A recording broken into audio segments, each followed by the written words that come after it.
Revisiting load and rep ranges for special strengths and hypertrophy, day 1031. So it's been a minute since I've done one of these longer educational videos, and I thought this was a good opportunity to revisit some older topics that I covered at the beginning of the channel when I had pretty crappy audio and so nobody watched those videos.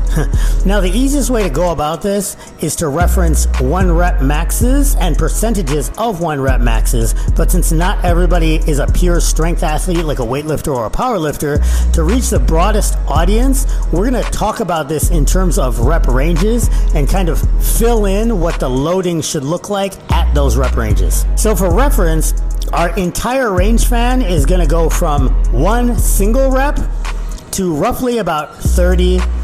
On the high end, you might be able to take some exercises like things like crunches and stuff into the 50 rep range, but at that point it's largely not meaningfully productive, so we'll stick to 1 to 30 reps. Generally speaking, if you're only able to, by merit of its load, able to do 1 to roughly 3 to 5 reps, you're in your strength range. The literature says that 5 is kind of the bottom end of optimal for hypertrophy as well. I will say from experience, that might be as low as 2 or 3 with a high enough frequency. And the kind of strength this rep range is going to develop depends on the speed at which you move the implement and precisely how heavy it is. So for instance, if you're going to do your absolute 1 rep max with no time limit, you can pull or push as long as it takes to grind out that 1 rep. That's going to be absolute strength. Now let's say it's pretty close to your 1 rep max, so like 70 to 85%, which should be roughly right around where you could do 3 to 4, maybe 5 reps, but instead you do 1 rep really fast. That's power. So like weightlifting, technically, Olympic style, clean and jerk and snatch should technically be called powerlifting because that expresses the development of power. Whereas powerlifting, despite what it's called, is an expression of absolute strength in the bench, squat, and deadlift. Okay, so now moving on to our kind of mid-rep range, so 5 plus up to, call it 12 to 15 reps. This is generally what we refer to as the optimal hypertrophy range. And the loading for this in terms of 1 RM is probably going to be like, on the low end, maybe as low as 65%, up to like maybe 80-85% of your 1 rep max if you're going into like, 5s or maybe even 4s or triples. The magic here, particularly in my opinion at the lower end of this, so like 5 to 8 reps, is that you have a great mix of proximity to failure just by merit of the weight, but also total aggregate volume because you have a decent amount of reps in there. So the stimulus is actually massive.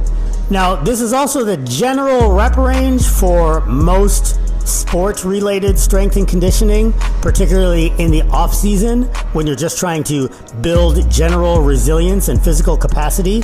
But depending on which way you index, to the low end, to the high end, and also sport specificity, you can use this kind of medium rep range, medium loading for a variety of purposes. It's very utilitarian in that regards. It's not just for bodybuilding.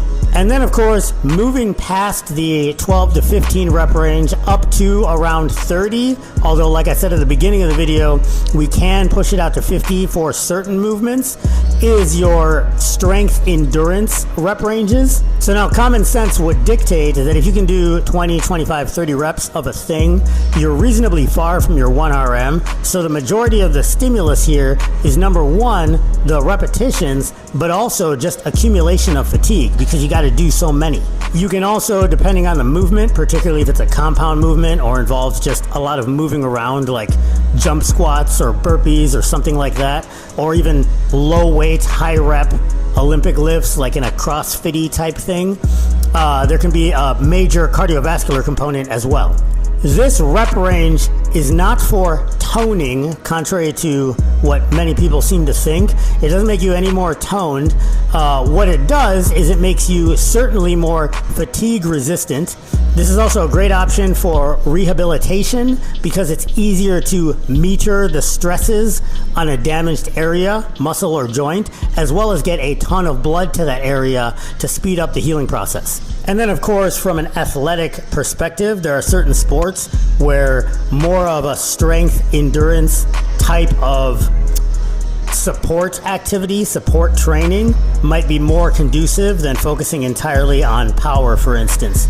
A cyclist or a triathlete, for instance, doesn't necessarily need to build their 1RM strength, but they do need to build work capacity so that when they do exert themselves in the higher power outputs for drafting, for example, they have repeatability as opposed to being gassed after one attempt. Now, before we move on, since we're talking about lighter loading, there is another application for lighter loads at low reps, and that's explosiveness. Now, there's a difference between power and explosiveness, and they're often used in the same context, which is incorrect. Explosiveness, like jumping, for instance, bounding, this is in a much lower loading parameter than power. We're talking like 35-50% of 1RM. So like when you see a football player or a track athlete, right, do grab like a set of dumbbells or kettlebells or something like that, or a trap bar with something light, like maybe quarters on each side, and do like short hops with the weight in there. They're trying to build explosiveness, meaning the ability to just launch their body, so low weight but high velocity into the air. Similar quality in terms of velocity as power. The difference here is explosiveness is with low loads, generally your body weight or a low 35 to 50% additional load, whereas power is moving kind of heavy loads like 70 to 85% as fast as possible. So in order to contextualize these three rep ranges and their use in your training, for those of you that follow MMA, there's a great analogy here with how certain fighters win fights, okay? Were you to train with lighter loading parameters and get a meaningful stimulus through accumulated volume of repetitions, that's the equivalent of a fighter who just kind of jabs and teeps their way to victory, like a former middleweight champion, Sean Strickland, UFC we're talking here. A teep, for those of you that don't know, it's kind of like a jab with your front foot. It's like a front kick with the ball of your foot. This would be the equivalent of staying in the higher rep ranges for the majority of your workout, like for instance, people that do primarily calisthenics training. Then to continue the analogy, swinging to the other end of the spectrum are 1RM absolute strength power folks. You have the infamous back kick to the head of Joaquin Buckley, knocked this dude out in the second round, swung for the fences, connected, boom, fight's over. The trade-off of making the lift or getting a KO in spectacular fashion is you've used a ton of energy and exposed yourself to a potential injury risk as well if you miss. Then last, my example for kind of that midway between strength and volume, that kind of like 5 to 12 to 15 hypertrophy range, is current featherweight champion Ilia Topuria, seen here defeating Alexander Volkanovski at UFC 298, throwing seemingly the right amount of jabs and feints to set up his power strikes for the win. When Strickland beat Israel Adesanya, he threw 259 strikes. Ilia Topuria only threw 107, meaning that at 40 pounds lighter body weight per unit strike, each of Ilia Topuria's strikes were more effective. And that's the big takeaway, folks. That's why I use that analogy specifically, is because there's a lot of different ways you can be an effective lifter, much like there's different ways to be an effective fighter. The best way to train is going to be the way that's sustainable for you, but at least with videos like this, you get some basic idea of what you're getting yourself into when training within certain loading parameters and rep ranges. Training is a cause and effect relationship, folks, so train for the qualities that you wish to be able to express. Regardless, just like in MMA, whether you're really good at one thing or kind of good at a bunch of things, you gotta train to stay in the fight.